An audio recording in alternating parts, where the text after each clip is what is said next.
Հայաստանի բանկային համակարգն ամփոփել է 2012 թվականի արդյունքները։ Ինչպես այսօր լրագրողներին հայտնեց Հայաստանի բանկերի միության նախագահ Աշոտ Օսիպյանը, նշված ժամանակահատվածում նախորդ տարվա համեմատ համակարգի ընդհանուր կապիտալն աճել է 38.8 միլիարդ դրամով եւ կազմել 409.5 միլիարդ դրամ։ Ընդհանուր կապիտալի աճը պարզված է եղել ինչպես կանոնադրական կապիտալի աճի, մենք ունեցել ենք կապիտալների, բանկերի կանոնադրական կապիտալների համալրում, ինչպես նաև շահույթի հաշվին։ Ակտիվները, եթե մենք նայենք մյուս սլայդին, ակտիվները բանկերի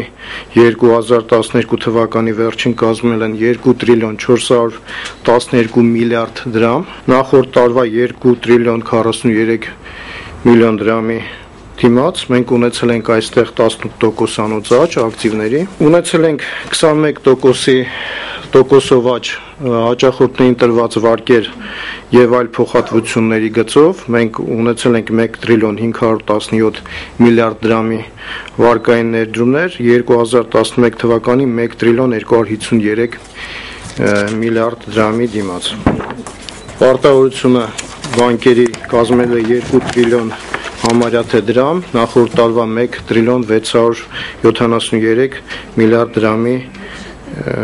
դիմաց, մենք ունեցել ենք 19.7%-անոց աճ պարտավորությունների։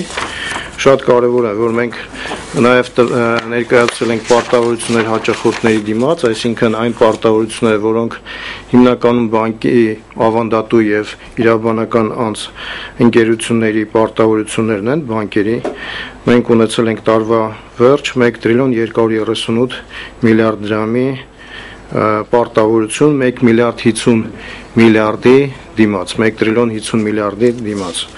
այսինքն 17.9%-ի աճ։ Ավանդները համակարգում աճել են 7.4%-ով, մենք ունեցել ենք 1 տրիլիոն 132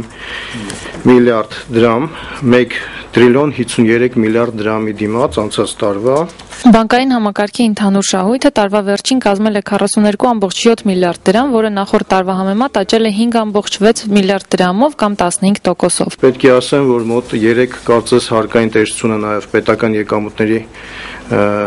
կոմիտեն հրապարակեց տվյալներ, որը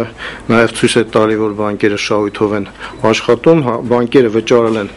2011 թվականին 21 միլիարդ 630 միլիոն դրամի հարկ, այս տարի վճարել են 25 միլիարդ